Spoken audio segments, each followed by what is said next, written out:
আমি সেই মেয়ে। কলমে কবি শুভ দাশগুপ্ত। আমি সেই মেয়ে, বাসে, ট্রেনে, ট্রামে, রাস্তায়, যাকে আপনি রোজ দেখেন, যার শাড়ি, কপালে টিপ, কানের দুল আর পায়ের গোড়ালি আপনি রোজ দেখেন। আরো অনেক কিছু দেখতে পাবার স্বপ্ন দেখেন। স্বপ্নে যাকে ইচ্ছে মতন দেখেন, আমি সেই মেয়ে। বিহারের প্রত্যন্ত গ্রামে দিনের আলোয় যার ছায়া মারানো আপনার ধর্মে নিষিদ্ধ, আর রাতের গভীরে বস্তি থেকে টেনে তুলে আনতে পাইক বরকন্দাজ পাঠানো আপনি। আর সুসজ্জিত বিছানায় অপেক্ষায় অধীর হয় আপনার রাজকীয় লামপট্ট। আমি সেই মেয়ে। আমি সেই মেয়ে, আসামের চা বাগানের বস্তি কামিন ঝুপড়ি থেকে যাকে আপনি নিয়ে যেতে চান সাহেবী বাংলোয় মধ্যরাতে, আর ফায়ার প্লেসের ঝলসে ওঠা আলোয় মদির চোখে দেখতে চান যার অনাবৃত শরীর। আমি সেই মেয়ে। রাজস্থানের শুকনো উঠোন থেকে পিপাসার জল আনতে যাকে আপনি পাঠিয়ে দেন 10 মাইল দূরে সরকারি ইদারায়, আর 20 মাইল হেঁটে ক্লান্ত বিধ্বস্ত রমণী ঘোড়া কাকে ঘরে ফিরলে যাকে আপনি বসিয়ে দেন চুলার আগুনের সামনে আপনার রুটি বানাতে। আমি সেই মেয়ে। যাকে নিয়ে আপনি মগ্ন হতে চান গঙ্গার ধারে, কিংবা ভিক্টোরিয়ার সবুজে, কিংবা সিনেমা হলের নীল অন্ধকারে, কোণে দেখা আলোর গোধূলিতে একা দাঁড়িয়ে থাকা। আমি সেই মেয়ে।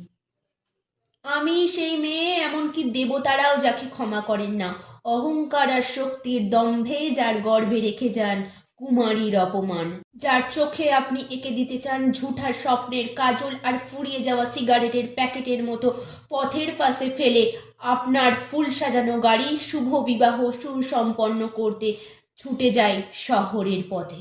চোখের জলে কুন্তি হয়ে নদীর জলে বিসর্জন দিতে হয় কর্ণকে, আত্মজকে। আমি সেই মেয়ে।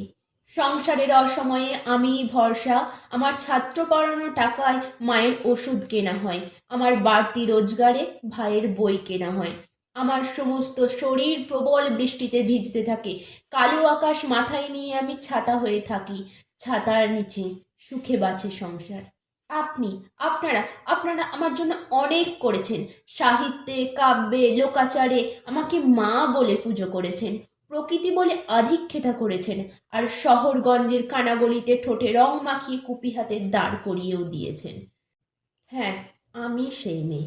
একদিন, হয়তো একদিন, হয়তো অন্য কোনো একদিন, আমি হয়ে উঠব সেই অসামান্যা।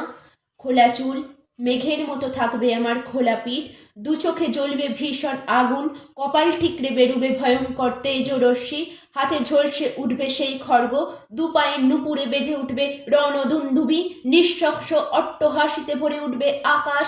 দেবতারাও স্তব্ধ হয়ে বলতে থাকবেন মহামেঘ প্রভং ঘোরাং মুক্তকে সিং চতুর্ভুজাং কালিকাং দক্ষিণাং মুন্ডমালা বিভূষিতাং। বিভৎস দাবানলের মতো আমি এগোতে থাকবো, আর আমার এগিয়ে যাওয়ার পথের দুপাশে মুন্ডহীন অসংখ্য দেহ ছটফট করতে থাকবে। সভ্যতার দেহ, প্রগতির দেহ, উন্নতির দেহ, সমাজের দেহ। হয়তো আমি সেই মেয়ে, হয়তো, হয়তো। নমস্কার।